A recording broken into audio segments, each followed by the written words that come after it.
special report, applications of systems of inequalities. Miss Ryan, would you like to take that? Linear optimization? We love linear optimization. Yes! Some real world problems involve multiple linear relationships. Linear programming accounts for all the linear relationships, constraints, and allows companies to maximize profit and minimize costs. When dealing with linear optimization, we are given a feasible region. The feasible region is the set of all points whose coordinates satisfy the constraints of a problem. With that, in linear optimization, we're trying to maximize profit or minimize cost. We use the objective function. That is the function that is desired to maximize or minimize a set of linear constraints. I think we're ready to break to some solutions. This is what they use in the real world to maximize profit and minimize costs and manage all the different things they have going on in companies to make everything run smoothly. Let's learn how to do this.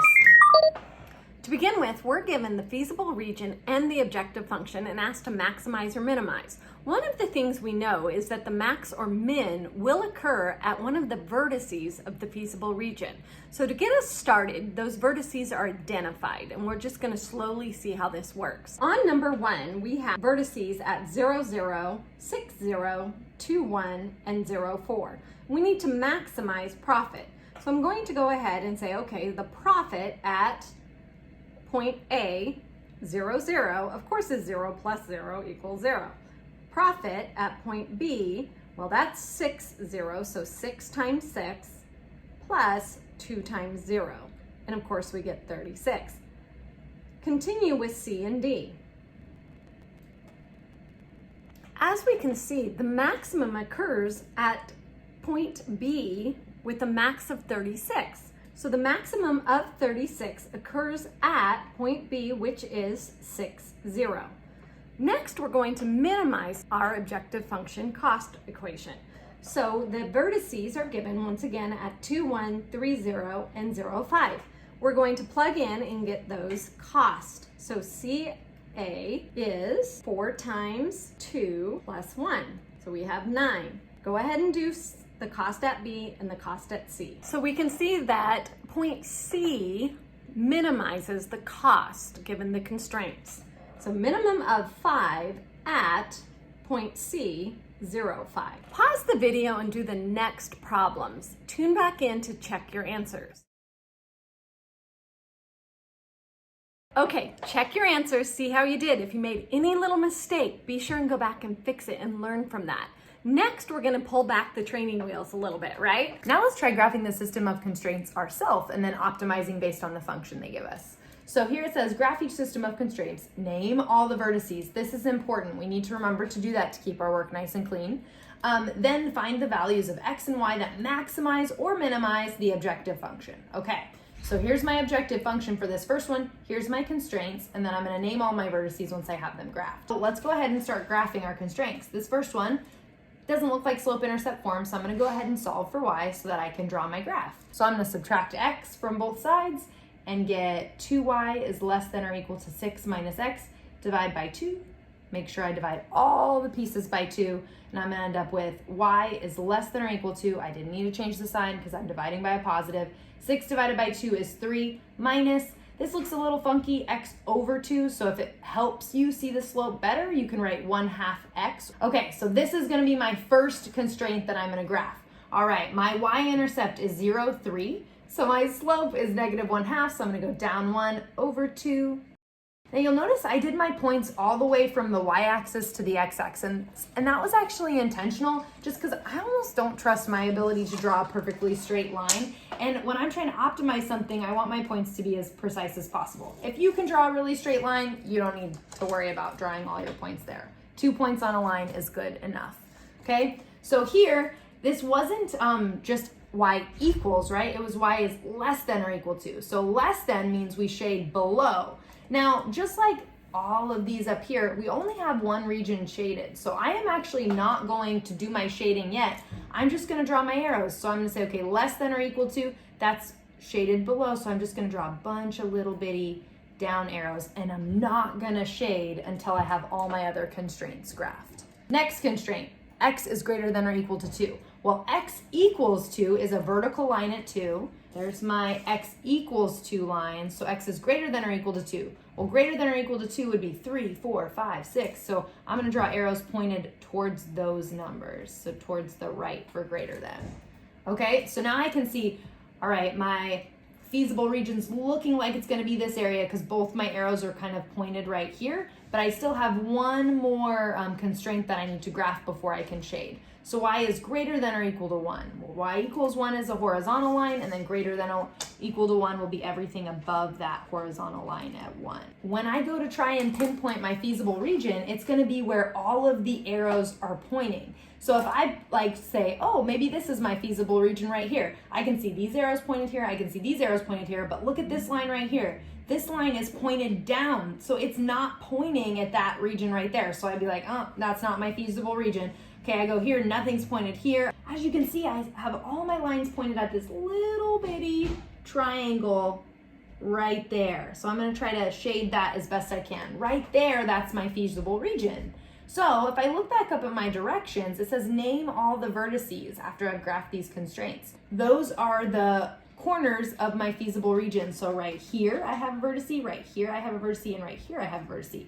So if I'm going to label them, I'm just going to label them A, B, C, and then off to the side I'm going to make sure I state what those points are, because it can be really hard to look at this graph to know what those points are exactly. 2, 2, 4, 1, and 2, 1. All right, so I've named all my vertices. Now I want to find out which x and y would, let's see, our objective function says minimize, okay? So which one would minimize the cost, C, equals 3x plus 4y.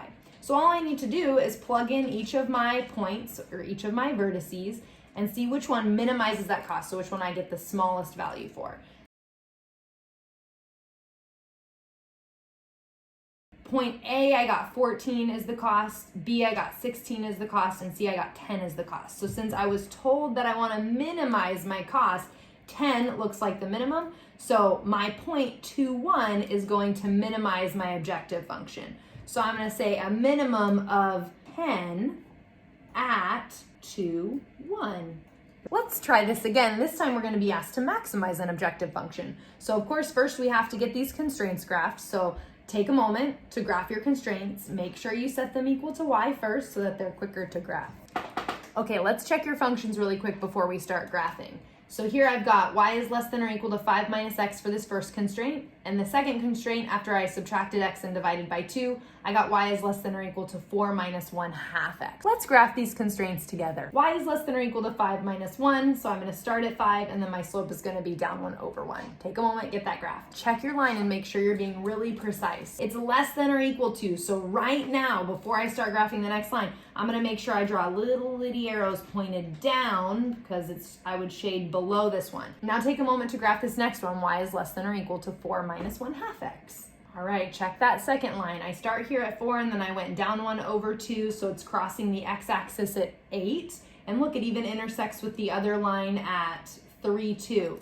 This is also a less than or equal to sign, so I'm going to draw arrows pointing down off of that line as well. Okay, my last two constraints are x and y are greater than or equal to 0. Well, x equals, remember that's a vertical line, and 0's right here, so I'm just going to draw a vertical line coming off of my y-axis for x is greater than or equal to 0. Greater than would be pointed to the right because that's where 1, 2, 3, all those numbers that are greater than 0 are. And then we've got y is greater than or equal to 0, so that's a horizontal line, so my x-axis. And greater than would just be above, so I'm going to have that pointed above. Okay, now we get to decide where our feasible region is, so we want to choose where all of the lines are pointed. So let me see, would this be my feasible region right here? No, because just this line's pointed at it, and this line's pointed at it, and this line's pointed at it, but this line right here is pointed down.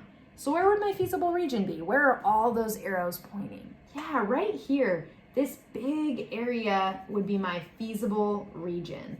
So I'm going to shade all of that in pretty lightly so that I can still see the points inside of it. And then I'm going to label my vertices. This time I have 4 corners on my feasible region, so I'm going to make sure I label all 4 vertices. So my 4 vertices around my feasible region are 0, 4, 2, 3, 5, 0, and 0, 0. Now if I was asked to minimize this one instead of maximize, which vertice do you think would minimize me right away? 0, 0, for sure. It would make 0 plus 0, so I'd have a profit of 0. I'm asked to maximize this one because, in general, we would like to maximize our profit to make more money. So I'm going to test these 3 points because they're the ones with values that would maximize.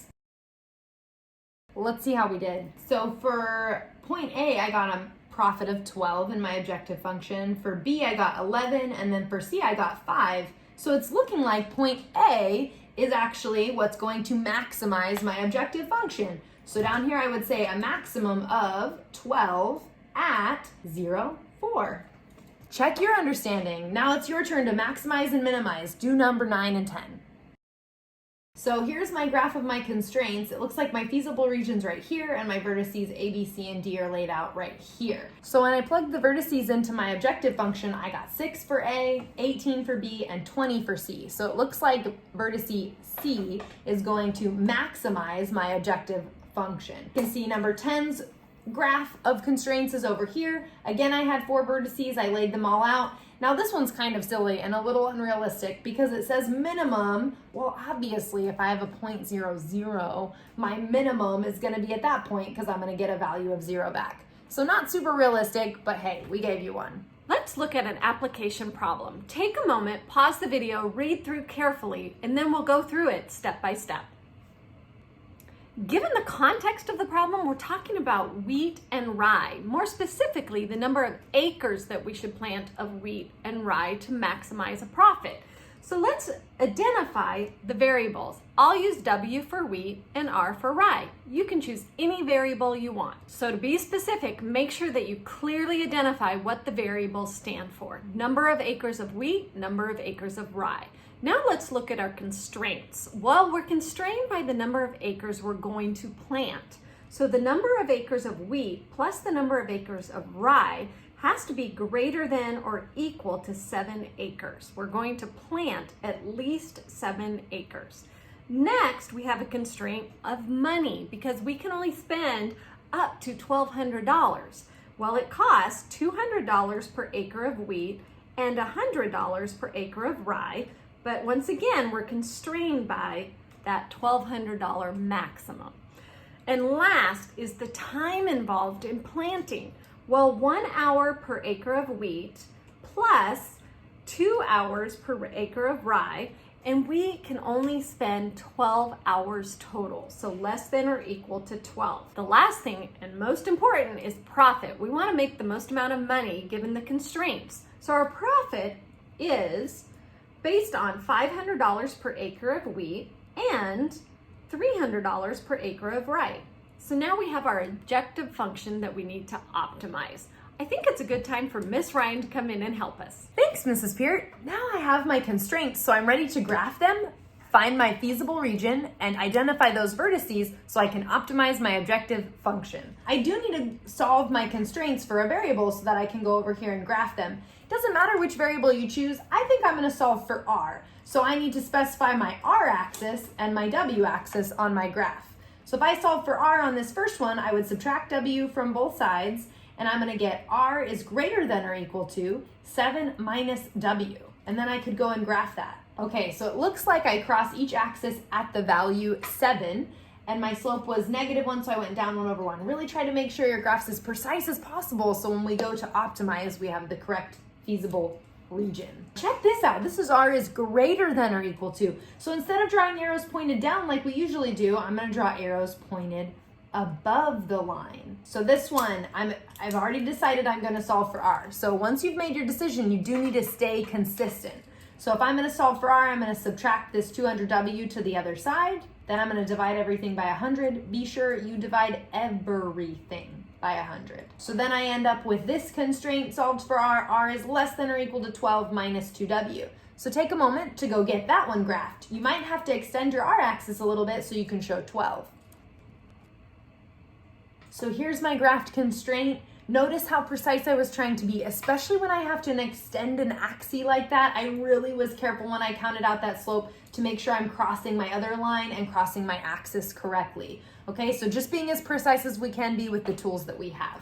So it's less than or equal to, so I'm going to draw arrows pointed below this line for less than. Okay, we just have one more constraint to graph, so take a moment to solve this one for R and then graph it. So it looks like I'm going to be graphing R is less than or equal to 6 minus, remember you can write that as 1/2 W or W divided by 2. So now I need to figure out where my feasible region is. So wherever all those arrows are pointing, take a minute, look at that, think about where your feasible region might be. Looks like it's going to be right here. That's where all of my arrows are pointing. My green line's pointed down into that section, my purple line's pointed down into that section, and then my red is pointed up into that section. So right here, it's kind of this little floating feasible region.